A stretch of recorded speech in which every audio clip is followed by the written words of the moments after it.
Good morning. When we were in elementary school and high school and on break, my mom would often pull out a card table and crack open a puzzle. And she loved to do those.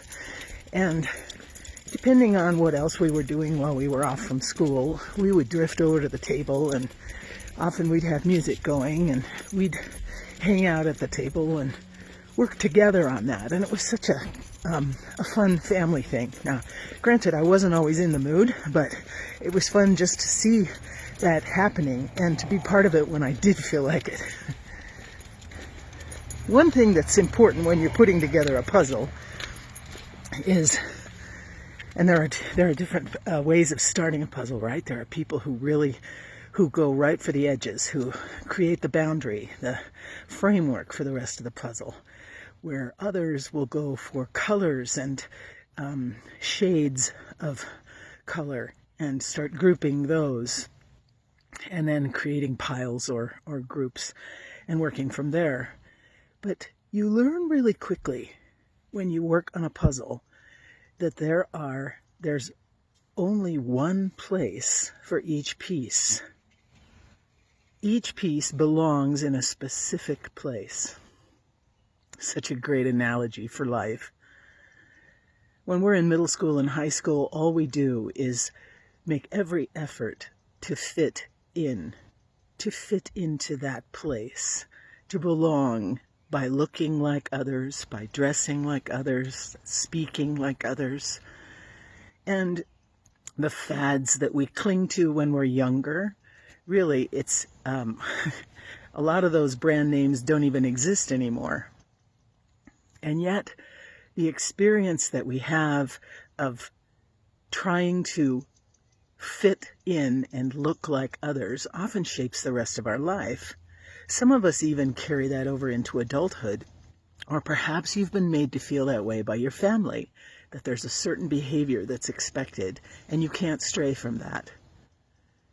Even in our faith, as a Christian, many of us have been taught that there's only one way to fit, one way to belong as a Christian. And in my experience, which isn't perfect, but in my experience, that really isn't always true. We are given the boundaries, we are given the edges of what it means to be a Christian. But how we fill in that picture cannot be like anyone else lives it. It's got to be unique. It's got to be the way we fill in the picture of being Christian, fitting in. Even Christ, if we talk about him for a minute, for a while he fit in, he conformed, he did the good Jewish things. And then at a certain point he stood out. He no longer simply fit in, but he stood out. He had been assimilating what he'd been taught, processing it in his own life with prayer, and discerning that, this is the way I'm going to live it. This is the way I'm going to be a good Jew. Well, until we get to that point where we process for ourselves what the best way for you and me to be a Christian, we're really only conforming outer behaviors. The whole idea of being a witness in the world is to actually conform the inner. That your heart begins to connect so deeply with the model of the life of Christ or of good people around us, that then we embody it in a way that moves us forward, not even connected to what somebody else might dictate our Christianity or our faith might look like. Fitting in is important.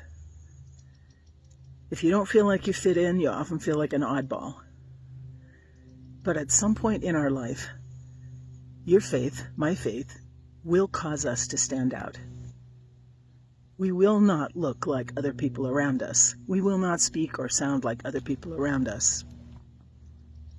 We need to carry that light that's been given to us into the world to help so much suffering, to help with the darkness, to help with the heavy, heavy burdens that people are carrying, with the anxiety, with the fear, with the sense of depression and doom. We carry that light. We carry that puzzle piece of who we uniquely are, and we contribute the gift of ourself to the big picture. And because of that, because we're motivated by love, that effort will be blessed and will bear fruit. We may not see it in our lifetime, but we believe it is true. So, go be yourself. And don't be afraid that you're not enough. God's got a plan, and you fit the piece.